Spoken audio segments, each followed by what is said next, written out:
বিসমিল্লাহির রহমানির রহিম। আসসালামু আলাইকুম। আশা করি আপনারা সবাই ভালো আছেন। আজকে আমি আপনাদেরকে দেখাবো সরিষা বাটা দিয়ে মান কচু বা নারিকেলি কচু রান্না করে।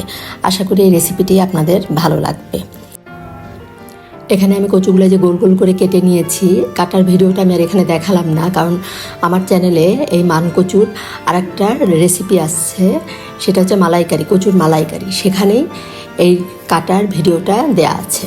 এখানে আমি যে পানি গরম হয়ে যাওয়ার পর কচুগুলো দিয়ে হাফ চামচ পরিমাণ লবণ আর সামান্য একটু হলুদের গুঁড়া দিলাম, দিয়ে এটা এখন একটা বলক ওঠা পর্যন্ত আমি রান্না করে নিব।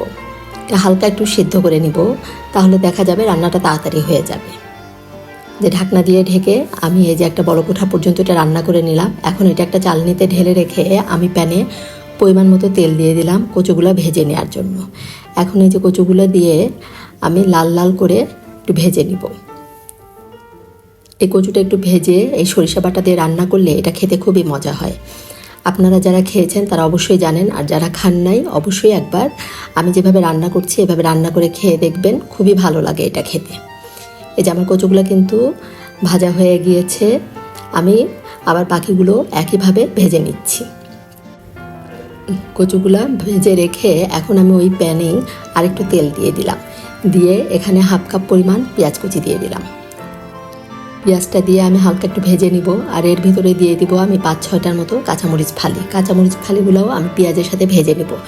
এভাবে পেঁয়াজের সাথে কাঁচামরিচটা ভেজে নিলে কাঁচামরিচের সুন্দর একটা ফ্লেভার, ভাজা একটা ফ্লেভার বের হয়।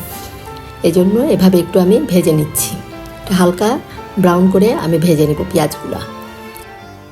এই যে পেঁয়াজ ভাজা হয়ে গিয়েছে, এখন আমি এর ভিতর দিয়ে দিলাম হাফ চামচ পরিমাণ লবণ। লবণটা দিয়ে এখন আমি এর ভিতরে বাটা মশলা দিয়ে দিব। এখানে 2 চামচ পরিমাণ দিব পেঁয়াজ বাটা, 1 চামচ পরিমাণ দিব রসুন বাটা। আর কোনো বাটা মশলা আমি এখানে দিব না। দিয়ে পেঁয়াজ আর রসুন বাটাটা একটু কষিয়ে নিয়ে এর ভিতরে আমি গুঁড়া মশলা দিয়ে দিব। এখানে হাফ চামচ পরিমাণ দিলাম হলুদের গুঁড়া, 1 চামচ পরিমাণ দিব মরিচের গুঁড়া, দিয়ে এখন মশলাটা বেশ ভালোভাবে কষিয়ে নিব। এর ভিতরে আমি সামান্য একটু গরম পানি দিব মশলাটা কষানোর জন্য।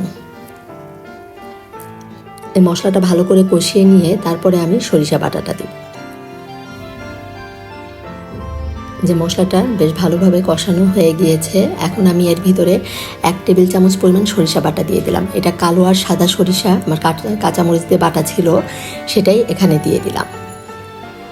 যে ভালো করে এখন মিশিয়ে নিয়ে সরিষা বাটাটা ভালো করে মিশিয়ে নিয়ে এর ভিতরে যে কচু ভাজাগুলো দিয়ে দিলাম। এখন কচু ভাজাটা দিয়ে বেশ ভালো করে সব একসাথে মিশিয়ে নিব, যাতে সব মশলা কচু ভাজার সাথে মিশে যায়। এই যে ভালো করে মশলার সাথে মিশিয়ে নিলাম, নিয়ে এর ভিতরে আমি 1 কাপ পরিমাণ পানি দিয়ে দিব। কচুটা কিন্তু প্রায় সিদ্ধ হয়ে গিয়েছে, এখন মশলাটা যাতে ভালোভাবে কচুর ভিতরে ঢুকে এই জন্য আমি একটু পানি দিয়ে এটা 5 মিনিটের মতো রান্না করে নিব। যে ঢাকনা দিয়ে ঢেকে আমি 5 মিনিটের মতো রান্না করে নিলাম, নিয়ে আবার একটু উল্টিয়ে পাল্টিয়ে দিব। এতে করে সব কচুর ভিতরে মশলাগুলো ভালোভাবে ঢুকবে, এভাবে একটু উল্টিয়ে দিতে হবে।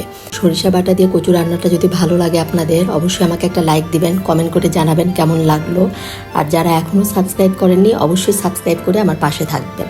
এই যে এখানে আমি আরও হাফ চামচের পরিমাণ লবণটা একটু কম হয়েছিল, এই জন্য আমি আরও একটু লবণ দিয়ে আবার ভালো করে মিশিয়ে নিচ্ছি। এই যে এভাবে হালকা মশলা মশলা থাকবে। এখন এখানে সামান্য একটু আমি চিনি দিয়ে দিব। এই ধরনের রান্নাতে একটু সামান্য চিনি দিলে এটা টেস্টটা কিন্তু আরও বেশি বেড়ে যায়। আর আমি এখানে যেহেতু সরিষা বাটা দিয়ে আমি কচুটা রান্না করেছি, আমি এখানে কোনো ভাজা জিরার গুঁড়া বা ধনিয়া পাতা দেব না, এতে করে সরিষা বাটার ফ্লেভারটা নষ্ট হয়ে যাবে। এই যে হয়েই গেল আমার মান কচু সরিষা বাটা দিয়ে রান্না। এটা খেতে কিন্তু খুবই মজা হয়, সাদা ভাতের সাথে এটা খেতে খুবই ভালো লাগে। আপনারা অবশ্যই একবার এভাবে রান্না করে খেয়ে দেখবেন, খুবই ভালো লাগবে। দেখতে দেখুন কতটা লোভনীয় লাগছে। ধন্যবাদ সবাইকে, সবাই ভালো থাকবেন। আল্লাহ হাফেজ।